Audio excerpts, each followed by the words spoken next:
Magandang umaga po sa lahat. Dahil mahal ko ang kapatid ko, tutulungan ko po si Mami ng matimpla ang gatas. Ito po ang bote. Ito naman po ang gatas. Huliin natin ang takip. Tapos buksan natin ito. Salinan natin ang walang takal.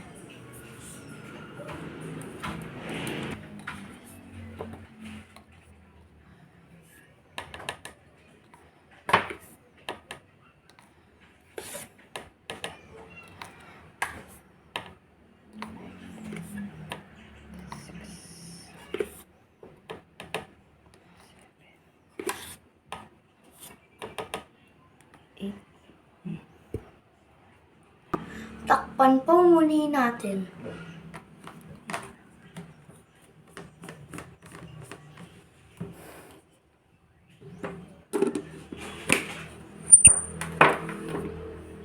Alugin natin upang matunaw ang gatas.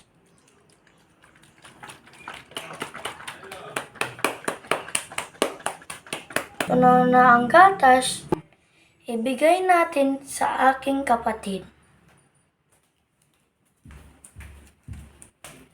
Sir, ito na ang gatas.